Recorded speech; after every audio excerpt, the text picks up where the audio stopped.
Thursday, 24th of October, the weekly chart, daily chart, we have that volume imbalance again, at which we find support for multiple days now.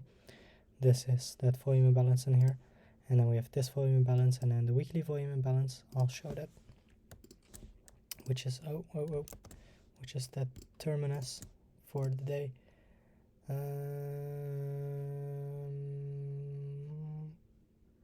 intervals. Oh, no, not all intervals. Below. There we go. We see that as the terminus.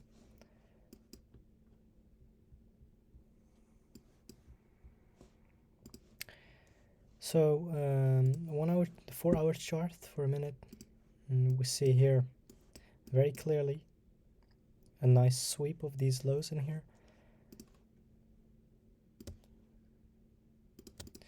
And yesterday it did that yesterday, so it would be strange if it would reprice today immediately, and then Friday it would do basically nothing. So it needs to spend time in here for Friday to take out these relative equal highs. On a 1 hour chart, it looks a little bit like this. We have this in here, like that. Remember that. And then yeah, we find support in here. We form the low of the day in here, and same approximation as the new day opening gap for today. If I make this clean a little bit now, like that, we trade up, we see lows forming here, and then 8:30 we take out this high. So then we want to go reprice to that, and then draw higher again. This is the weekly volume imbalance. This is that new day opening gap. This is that daily volume imbalance.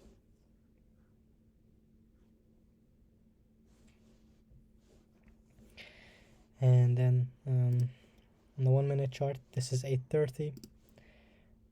We have the unemployment claims, and then 10 a.m. new home sales. At 10 a.m. what happened? I remember it just did not too much, nothing too crazy. It started to spool like normally. So at 8:30 we sweep this in that weekly volume imbalance in here, like I said, and then we draw lower. Where do we take into account? This is previous day fair value gap.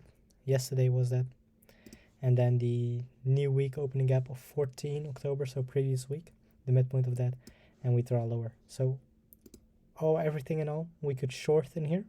Didn't do it because I trade at 9:30. So yeah.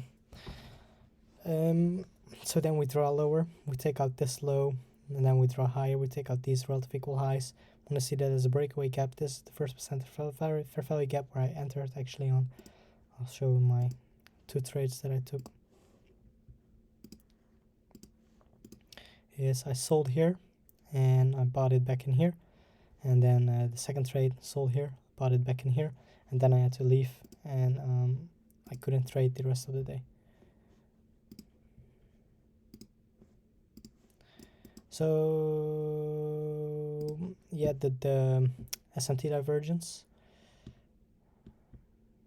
Let's look at Dow.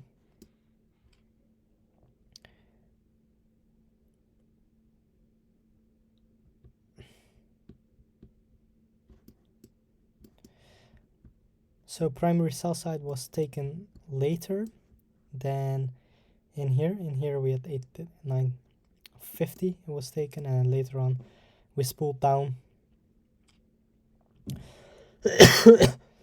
At when does it give us our first indication?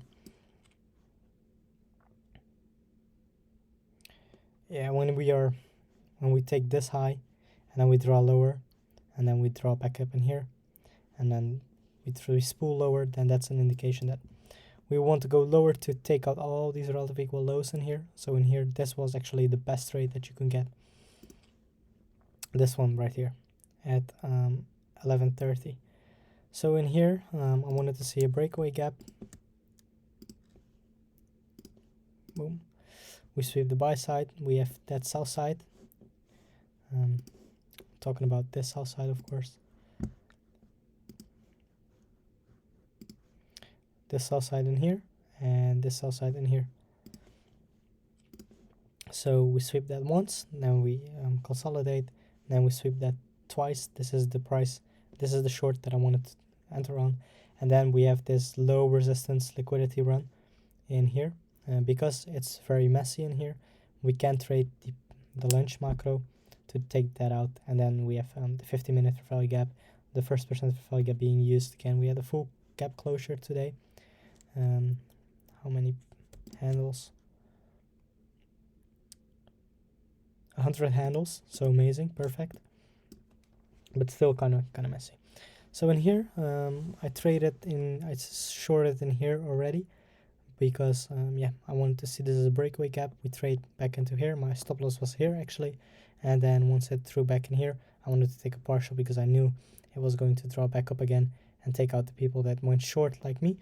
And then in here I was looking for a short. This was the short that I took, as you could see previously, but this was actually the better short because it came back and then I tapped out. But I would still enter in a short in here, put my stop loss in here, and then I would take a partial and then leave it open. Maybe even put my stop loss to break even or to my entry point, and then I would get tapped out. And for the next opportunity, somewhere along the lines in here, once the trade back down in here, 1050. Yeah, we trade up. Once we trade back down in here, I want to go long, take a partial in here, and then take a partial in here, take a partial maybe in here, and then I would get stepped out again if I trailed my stop loss to break even. And then in here, this is the trade that I wanted to take. Then yeah, we draw lower at 11:30-ish. So the macro times are very strange today, except for that long position. And it's once you have this in the AM session, then there is a PM session that is very clean. We have the same situation in here, low resistance liquidity run in here. We turtle soup this all, and then in here we look for a long position. We have an order block. We don't trade back into that. So once we trade to the high of that, we go for a long. Stop loss in the midpoint of this, below this midpoint of first percent value gap and the midpoint of that wick, and then we trade higher to take out this. So that was today.